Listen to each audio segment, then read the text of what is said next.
He's good. He's good.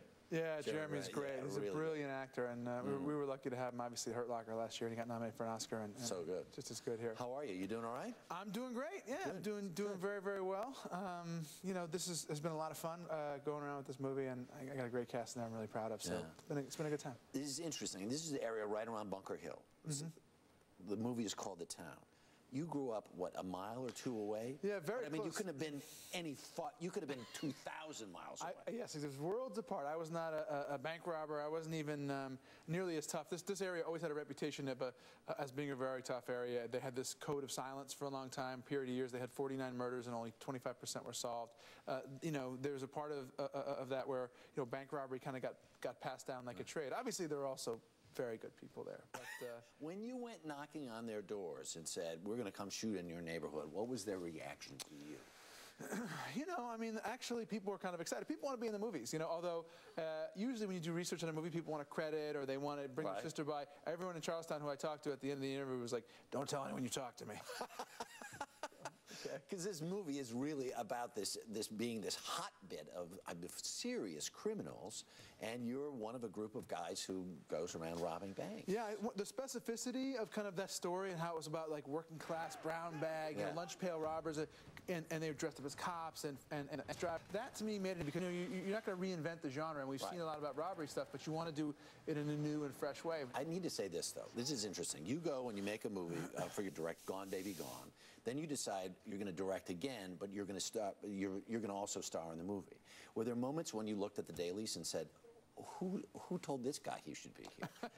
Yeah, you know, it's a weird thing, directing yourself and seeing yourself up there. I love my brother, and he's brilliant. He was great in Gone Baby Gone, but he's the reason I'm starting to get gray hair, I think. So, you know, I thought maybe, just by maybe us working together.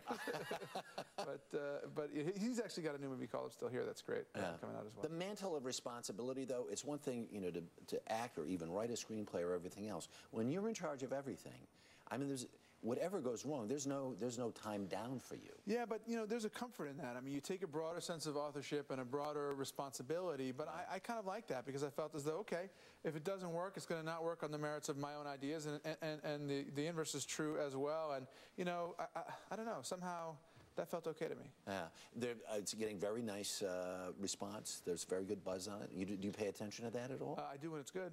I'm very happy that, you know, people like the movie, and I hope people go see it, you know, tomorrow. And you know, here's what's fun for me, just watching you in this whole arc. And I said 105 years ago, you know, winning an Oscar. Yes, thank you for that, by the way. Well, time does march on. It does go by. Here's what's interesting to me about you, also, though. There was a moment in your life, and I hope it's about this big in the rearview mirror. That whole Bennifer thing, does that seem even real to you now? You know, it's an interesting business. You know, you go up, you go down. It's full of all kinds of things. This culture of celebrity is a little bit odd. But at this point, you know, I don't spend too much time thinking about the stuff that happened when Barack Obama was an Illinois state senator. You know, I'm really happy with the movie. I'm glad people are liking it, and I kind of leave it at that. I read one of the pieces I read. You said, "My life is boring now," and I think that's the way you like it. It is. It's boring. It's boring, maybe especially to look at. To me, it's still pretty interesting. But from the outside, there's not too much drama, and I'm really lucky, and I keep that in mind every day. No drama. All right, Ben Affleck, great to see you. Nice to see you too. Thank you very much. Congratulations. Yeah. Thank you. Now here's Eric.